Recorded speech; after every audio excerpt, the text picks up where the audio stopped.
What's up everybody, Alberto Big Boost here. I'm back at the channel. Formula Drift season is finally over. I'm pretty sure everybody already saw Adam's video about his podium finish and the bet that we actually did with him, and you can see we lost our beards. It's finally growing back, so I'm good to film again. I really did not like not having a beard, so I already held myself from filming this whole time, but I feel like this isn't good enough, so I can film again. You can see already in the background, you can tell what we're working on today. I also have pretty good welder stand on both arms from assembling this guy right here. You can see I finally have a really sick fabrication table, which I'll be showing you guys the details in a little bit. Another awesome thing from going to Texas was that I got my Buc-ee's cup back. I had lost mine, so I got another one so I can stay hydrated while working on the engines now. Okay guys, before we start on anything, I want to show you guys a sick table that took me about 6 hours to put together because it is the best table ever. So we ended up getting a 30 flat welding table. This is a fixturing table. As you can see, it has all the nice mounting holes to attach anything, so you can build manifolds or kind of like cool things on this. And also it's a full metal structure which you can just ground the table and clamp the things you're gonna weld on it, and you don't have to be like messing with the ground and like all kind of things. So the whole table is your ground surface. It's really handy. So that's gonna replace my current fabrication table, which is this one over here, and pretty much my welding surface is this little plate right here, which is not cutting it.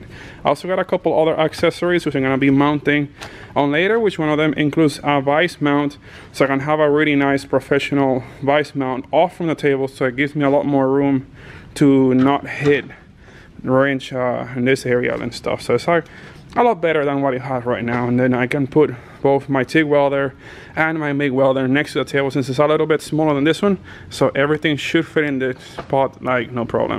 I also have to get rid of this box. Anybody wants to just pick this thing up and just ready to give it away for free. I just don't want to throw it out, but this one wasn't working for me since I needed a bigger box for my current woofers in the Jeep.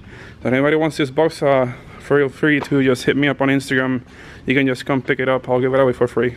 Now moving on to this guy right here. This is a 13B that came out of my FC3S. So I'm taking it all apart because I need to get it ready for the next stage. So that means I'm taking all the manifolds off, all the accessories, the bracketry, downpipe, the transmission has to come off, all this stuff, except I plan on leaving it to like the bare block so I can get ready to the next stage.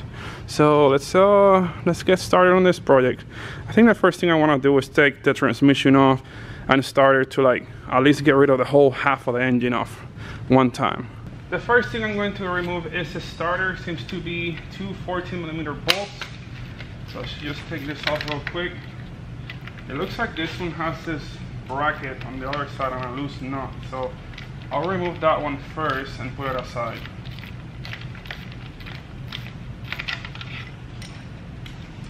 Well, the top bolt is pretty easy to get to. The one on the bottom, I'm gonna have to use a wrench because I can't fit a socket there. Even though it's a short one, still will hit the transmission. Okay, the bolt is off. Oh, there you go. Just take this thing right off. Then up next is to remove the bell housing bolt. There's one here. Should be one over here on the other side. This one and this one. So this one was already removed since there was a ground here. This is the last bolt. Should be able to make the transmission fall right off.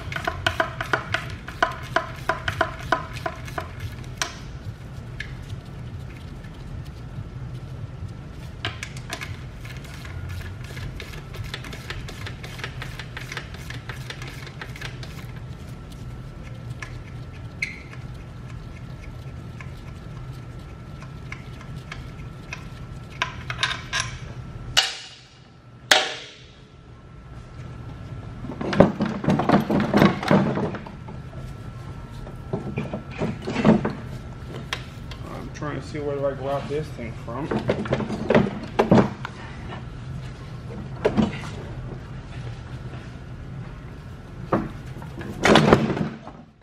There we go. That's like a stock clutch. Up next, I want to remove the downpipe since it's like the one big sticking out of the engine. But I have to remove this heat shield, which seems to be like all loose. Let's remove these two bolts for the air intake system or air injection system Or this is like EGR almost. It's like, I don't know, I think this went to the downpipe or something. I don't remember where that went to, but it's gotta come off. Good thing I have my super long 10mm socket.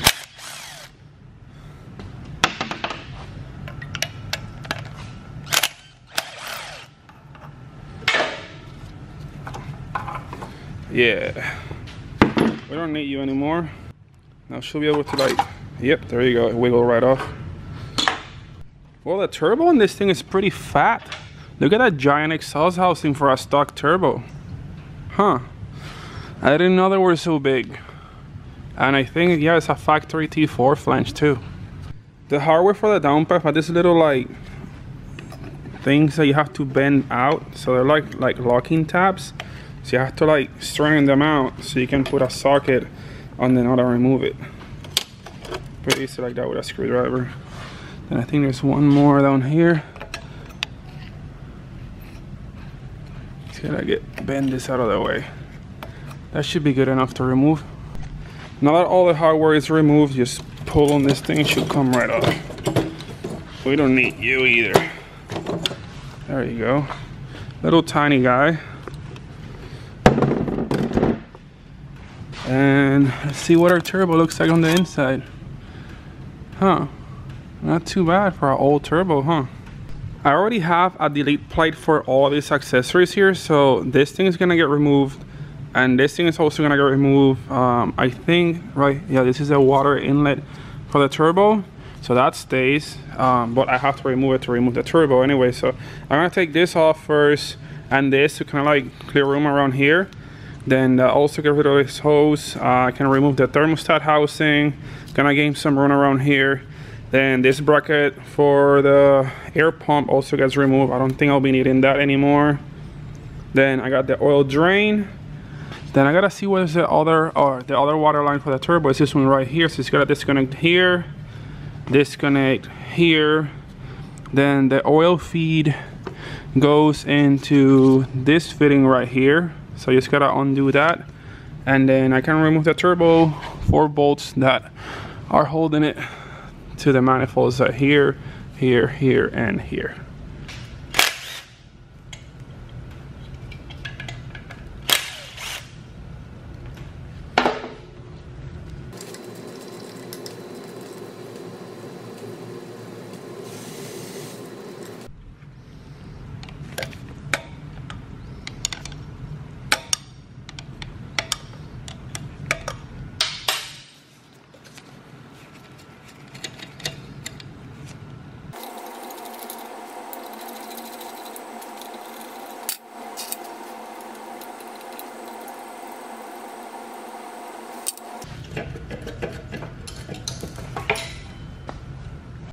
Alright, so the turbocharger is removed. Now I have to remove this heat shield. I think it's 1 and 2 right here.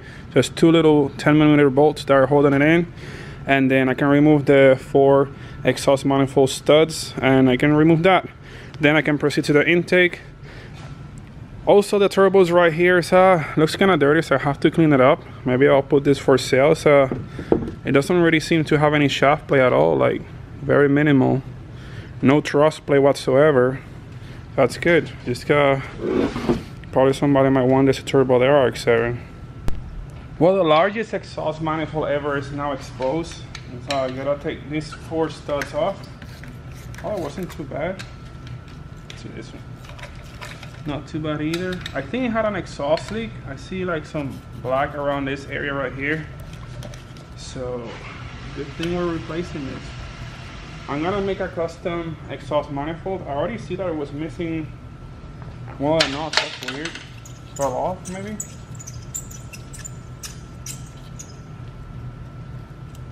I'll remove these washers, and then should be able to pull this right off.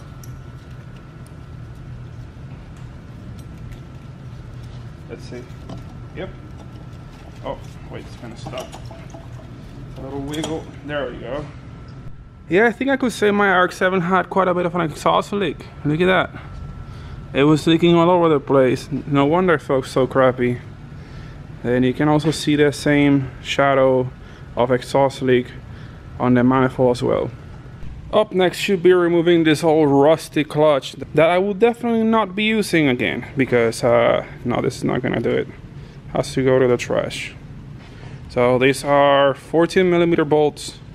There's apparently 6 of them, so it should be pretty easy.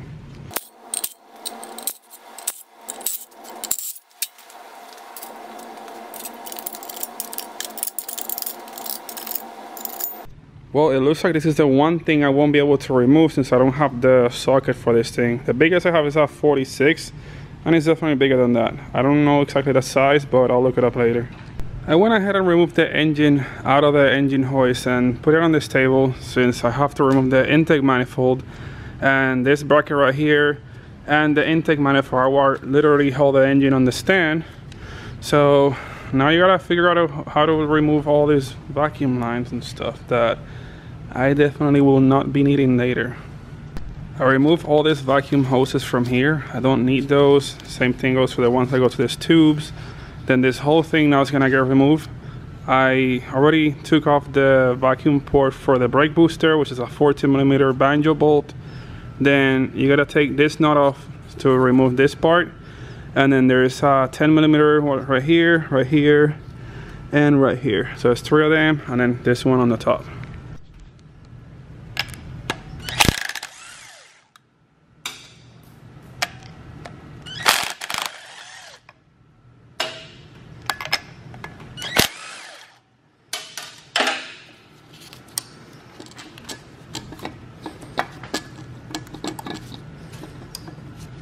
Oh, still have this thing, forgot.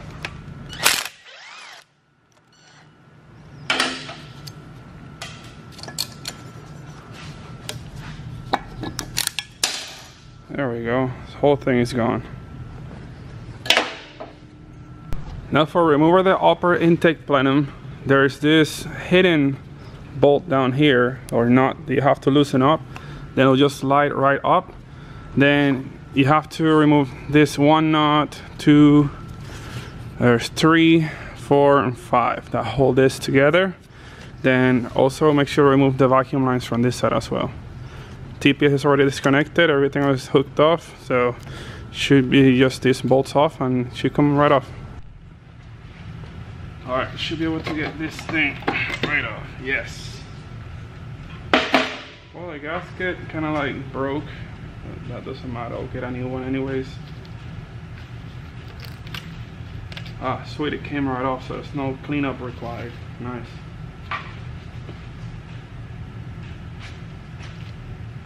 Now we start to see the bare block kinda. So we gotta keep removing this bracket, fuel rails.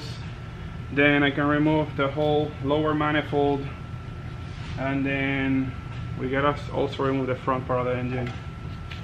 I've been trying to remove this thing for a while, so I have to take the oil filler neck, then remove all these other vacuum or oil hoses, whatever they are.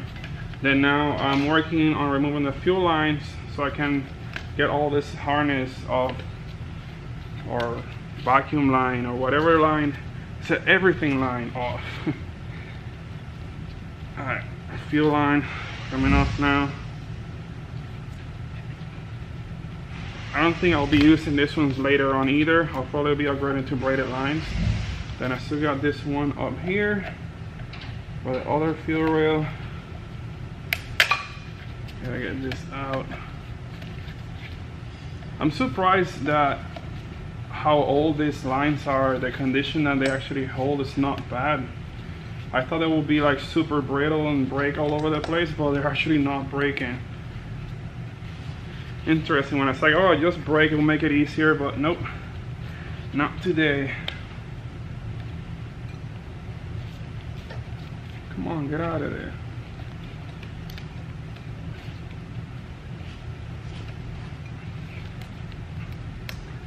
You know what, I don't have time for that. Come here, line. Not today. There you go. Alright, what else is next? What's left in this thing? Come on.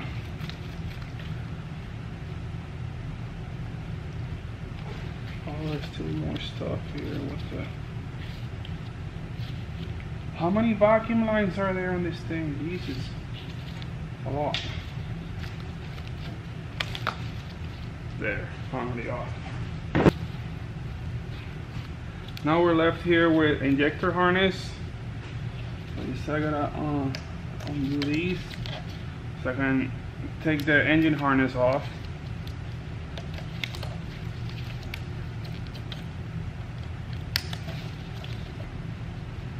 Come on, up you go. There you go.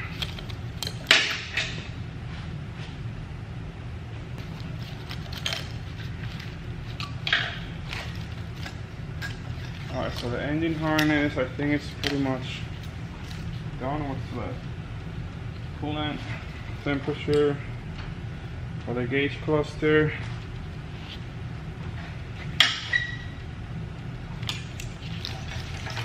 Harness is off, yes.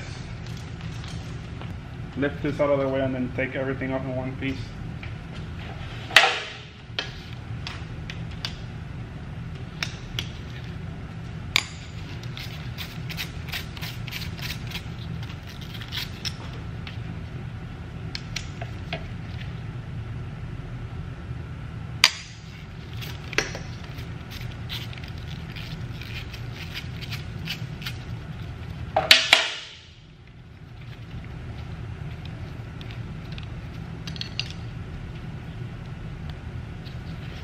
One bolt, get out of there. There's this little spacer too, make sure not to lose that.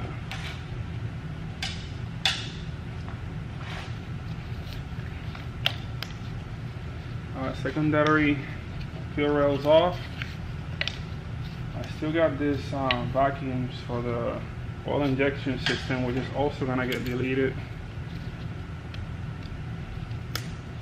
And those are brittle. Alright, should be it. So now I have to get from the side and remove the intake manifold.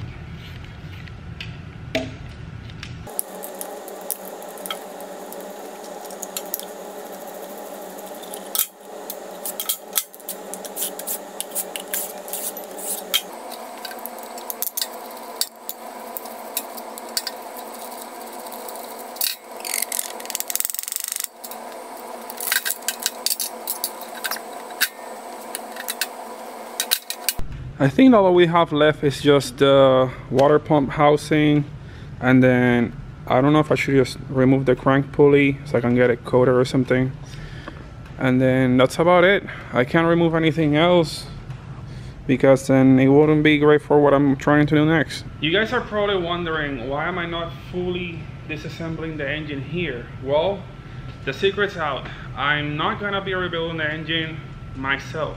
I'm gonna have the mastermind, the pro with rotaries, build my engine, no other than Mike Vargas over with the RX-7 brothers or Vargas brothers, and then he is gonna build this to the best of his specs for me. So I'm gonna do a bridge board, gonna do a bunch of cool things, make it all pretty again, because this engine is actually disgusting right now. I don't like how it looks, so I'm not gonna take it apart here. I'm actually gonna ship it over to Virginia to his shop, and then we're gonna probably take it apart over there together and make some cool videos. So stay tuned for that one. I don't know the date and I'm gonna be able to do that, since I'm always very busy at the shop. So I'll have to plan out a trip, go over there, spend like 2 or 3 days over there, and then see how that goes. Yeah, that's what I got for today. It actually took me for like 2.5 hours to take this thing apart. Hopefully make some good content. I'm sorry I haven't been able to film a lot. Been really busy with Formula Drift stuff. Now finally the season's over, but we've still got to prep for a couple more things that we got to do around here. So I have to make sure that I get all that stuff done, and then on the spare time I'm also trying to get a little bit more rest, even though never seems to be enough. But I feel a lot better than I did before, trying to work on a schedule. And then I'm using some of the time that I should be filming to actually just stay at home and kind of rest for a bit, so I feel better at work the next day. Guys, I almost forgot the most important part of this video, which is showing you how the rotary engine works. Here we have the 13B engine. You can see it has the 13B logos right up here on the housings. You got 2 spark plugs per housing, so you have a leading and a trailing, so they fire at different timings to kind of keep the rotation momentum going. Then you have intake ports on the top right here on the iron plates, and then you have exhaust ports right on the center housings. Then you can hear the compression like this. It's very easy to turn.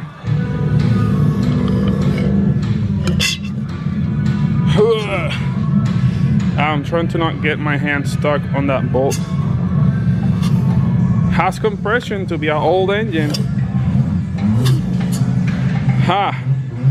It's so tiny, almost looks like a generator. But I want it to sound like that over there. I don't know if you guys can hear the rotary drag racing going on. I did want it to take the pulleys off so you can get these powder coated black. I want to get this powder coated as well, maybe like polished color. But I was not able to take this apart, so I'm just gonna leave the engine pretty much assembled like this.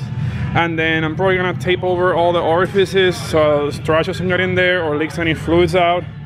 And then I gotta ship this out to Mike Vargas so I can rebuild it over there with him because it's a RX-7 Pro. I know a lot of you guys probably wanted to see a video taking the whole engine apart, but this is my first time working on a rotary engine and I don't want to mess it up, especially if I got the opportunity to work with the best of the best in the business.